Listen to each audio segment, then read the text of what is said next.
в этом проекте.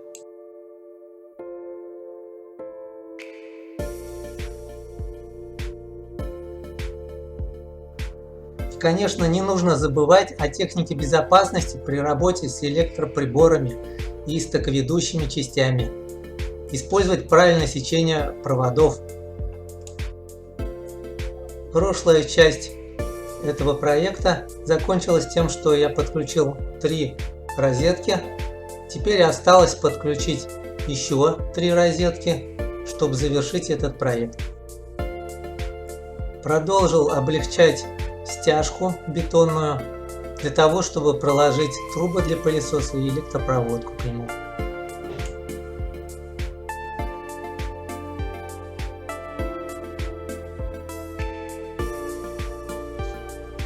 Как уже упоминалось в предыдущем ролике, трубы для пылесоса я не замуровываю в цементную стяжку, а вынимаю эту массу и заменяю деревянным полым на лагах.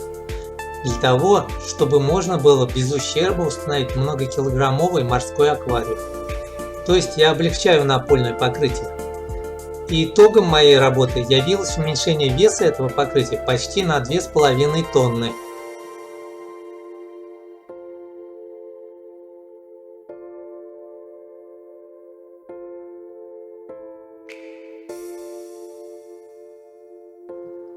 Для того, чтобы пол был в уровень уже готового до этого пола, необходимо использовать какие-то прокладки, или в данном случае я использую плиточный клей, так как у него усадка минимальная, в отличие от цемента.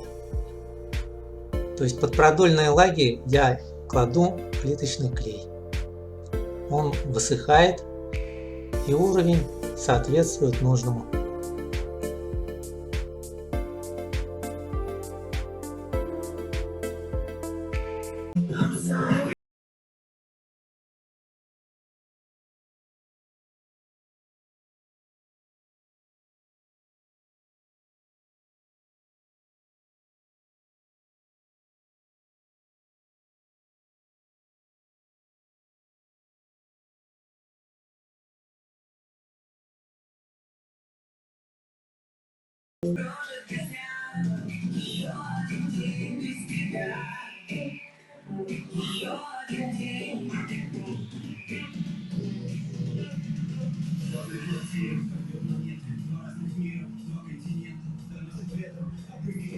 Кричит так громко, но нет ответа.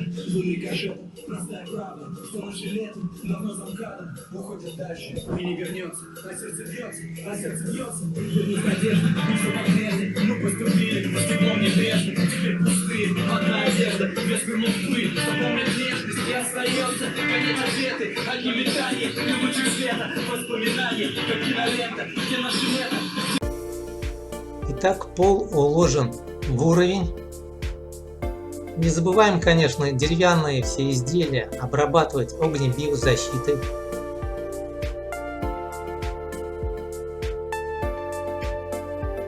Очень удобно вместо продольных деревянных лаг использовать алюминиевый профиль.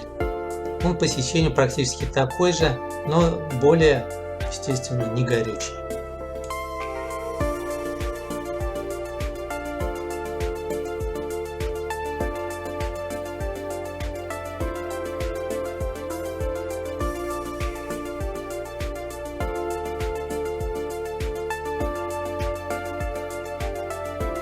Зазоры между деревянным полом и цементной стяжкой закрываем металлическим профилем.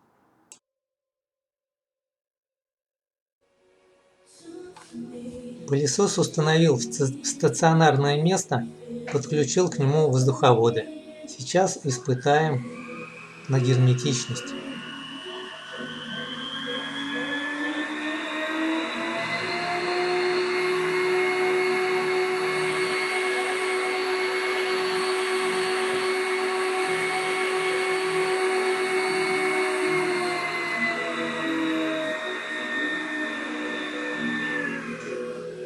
Тест прошел удачно, соответственно, все соединения герметичны, все нормально.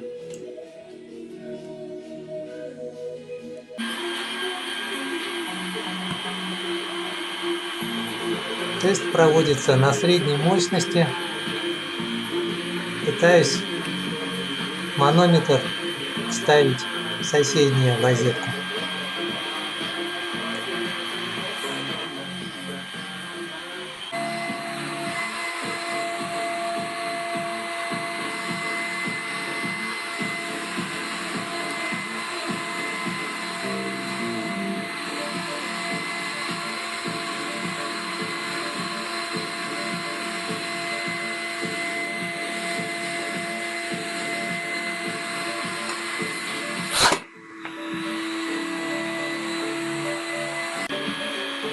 Мощность всасывания достаточно, чтобы работать трубой с таким диаметром.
Как видим, за каких-то 5 минут температура повысилась на 15-17 градусов.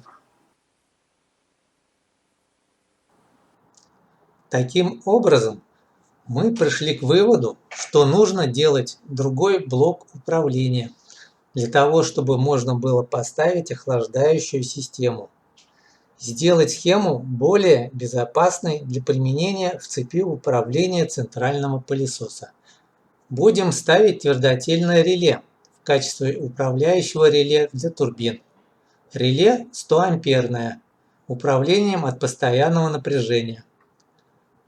100 ампер выбрано не случайно, так как турбины – это индуктивная нагрузка, а в цепях с индуктивной нагрузкой пусковые токи могут превышать номинальные в 6-10 раз.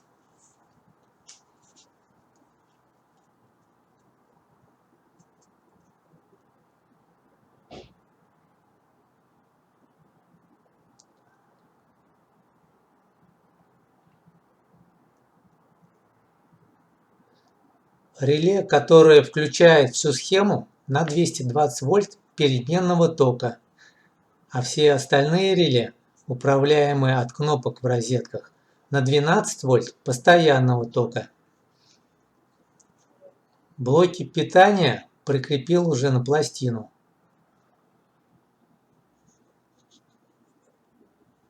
Выходные параметры блоков питания таковы: 12 вольт 30 ампер, то есть общая мощность 360 ватт, так как модули Peltier, которые я буду применять, рассчитаны на ток 10 ампер.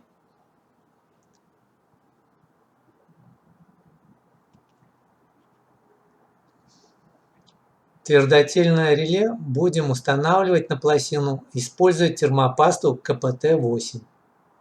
Радиатор для твердотельного реле также установлен на пластину через КПТ-8.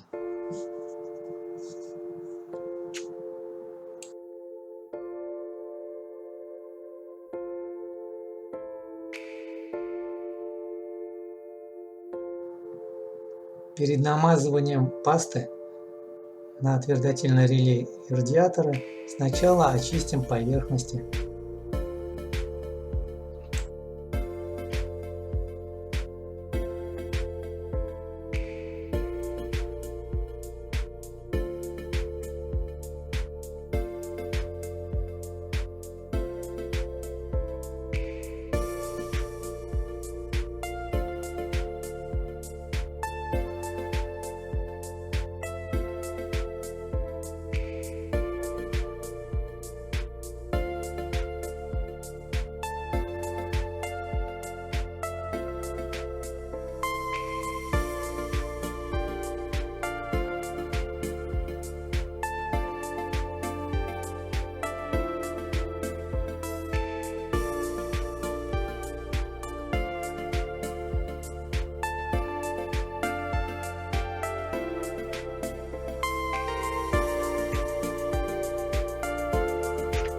Термопасту рекомендуется наносить тонким слоем, но у меня здесь не настолько требовательная схема, чтобы соблюдать это правило. Поэтому пасту наношу, что называется, я от души.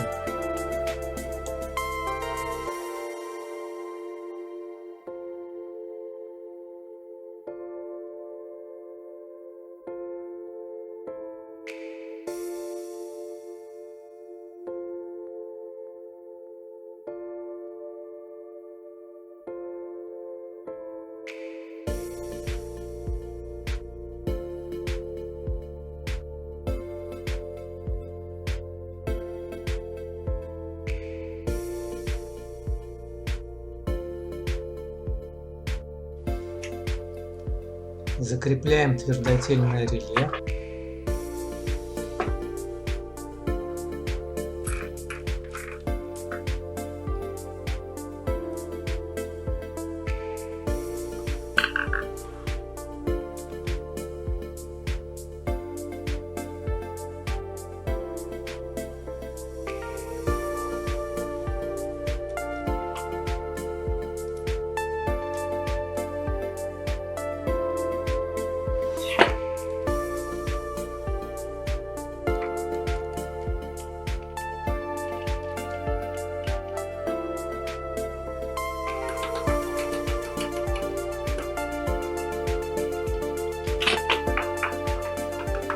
Немного притерем поверхности на этой термопасте.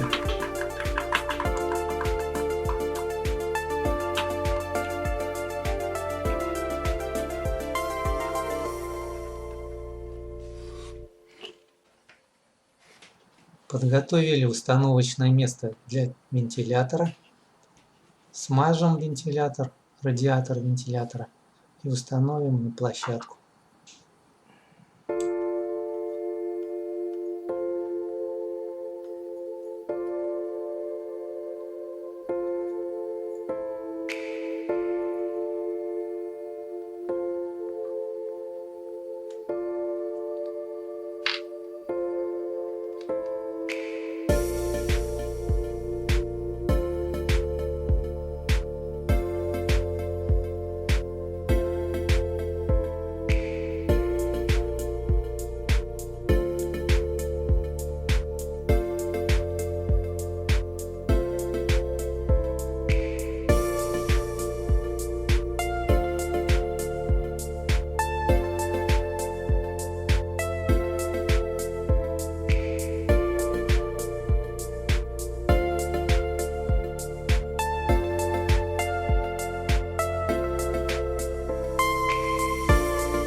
Для крепления радиатора используем шайбы с широким полем.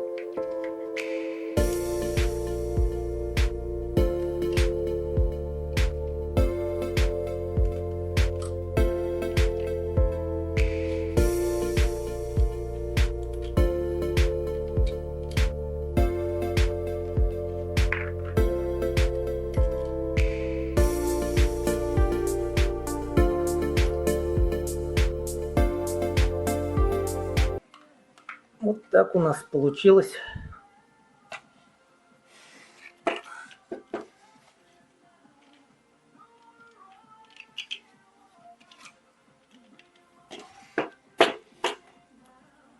Даже будем устанавливать регулятор мощности и радиоприемник. А еще для начала нужно нам проверить реле на возможность пробивки на корпус. Возьмем прозвонку.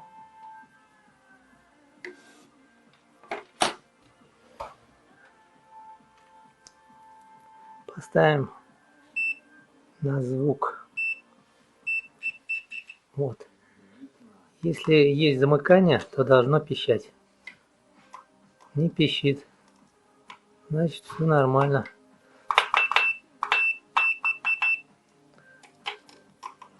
Пробоя на массу нет. Проверим этого. Также. То есть массу можно будет заземлить при подключении.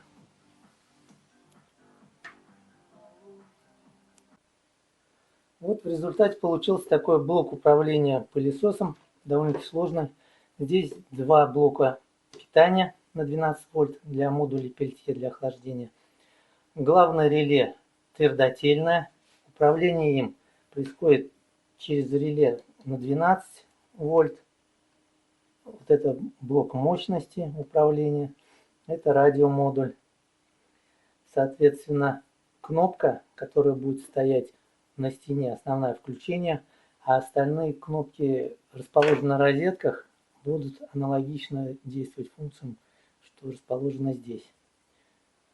Вот схема включения всего блока. Если кого-то заинтересует схема включения, то можно поставить проигрыватель на паузу и рассмотреть детальнее. Ну что ж, пора испытать. Сейчас включу в розетку и продемонстрирую, как это будет работать. Так, в розетку я включил.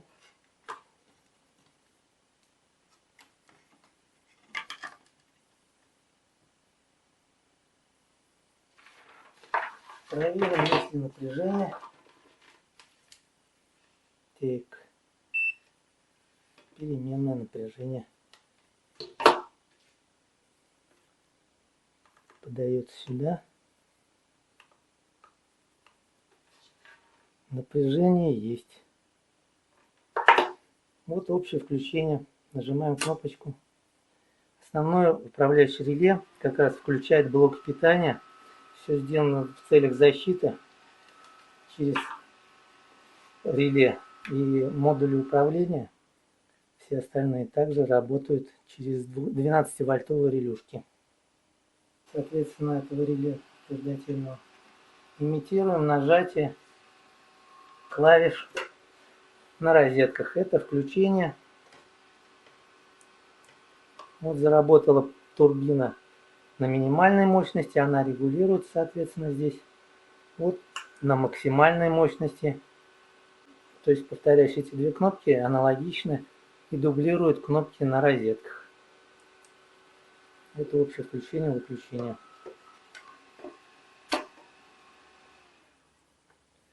Такая вот схема. В результате получился вот такой блок управления.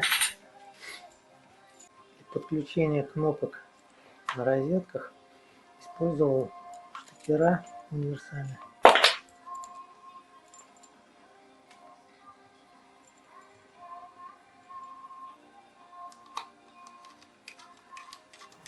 В качестве теплоносителя решил использовать антифриз HEPO G13.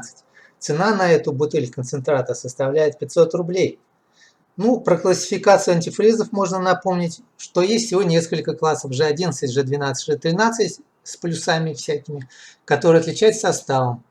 Типа G13 наиболее экологичный, на основе пропиленгликоля, а не этиленгликоля. Но данный вариант в составе содержит этиленгликоль и глицерин. Можно было бы использовать теплоноситель для труб отопления, конечно, на основе пропиленгликоля. Но про ядовитость этого этиленгликоля тоже везде есть информация. Можно напомнить, что и растворители, бензин и тому подобные жидкости тоже ядовиты, если их пить. Причем летучесть и точка кипения этих жидкостей гораздо ниже, чем у этиленгликоля. У этиленгликоля 170 градусов Цельсия. Насосы для теплоносителя рассчитаны на включение в сеть 12 вольт. Пропускная способность, как написано, 240 литров в час.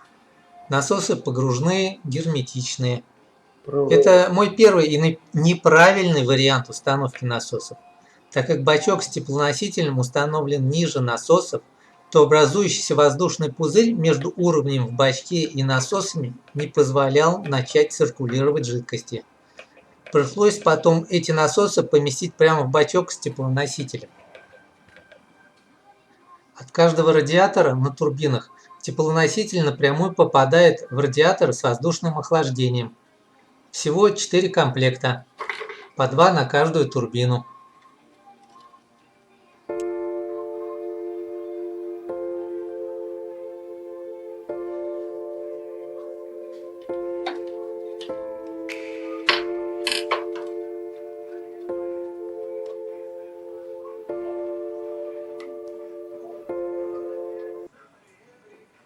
При использовании также выяснилось, что на трубу между циклоном и агрегатным блоком следует установить фильтр, чтобы меньше мусора попадало в турбинный блок. Как временное решение я решил использовать обычную сетку, что устанавливается на окна. В дальнейшем, я думаю, на переходную часть поставить вибросито, которое будет включаться на пару секунд перед каждым запуском, а также фильтр HEPA. Эти детали я планирую сделать на 3D принтере, который уже находится на стадии тестового запуска. Анонс смотрите в конце ролика.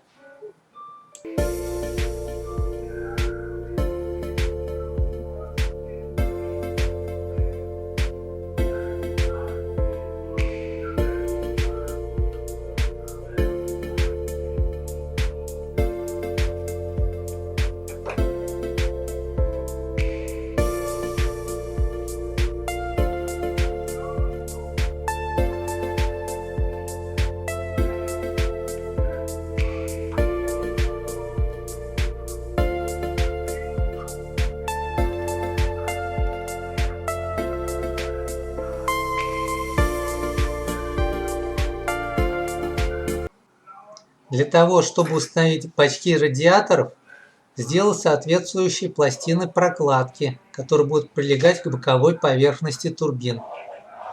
Ссылки на комплектующие приложены к данному ролику внизу в описании.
Для увеличения эффективности жидкостного охлаждения применил модули Пельтье, рассчитанные на ток 10 ампер. Вот в такой последовательности будут расположены элементы на поверхностях турбин.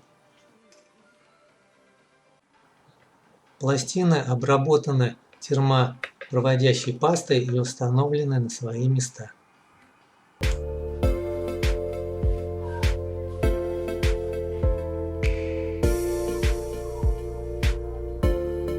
Для увеличения эффективности жидкостного охлаждения применил модули Пельтье, рассчитанные на ток 10 А. Модули Пельтье при включении в цепь постоянного тока создают разницу температур на своих рабочих поверхностях. Для того, чтобы определить, какая сторона будет горячей, а какая холодной, воспользуемся обычной батарейкой и инфракрасным термометром. Как видим, уже через несколько секунд можно заметить разницу температур. Охлаждающая система заряжена. Как я и говорил ранее, насосы находятся в бачке с теплоносителем. Начнем измерять температуру.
Как видим, система охлаждения дала положительный результат.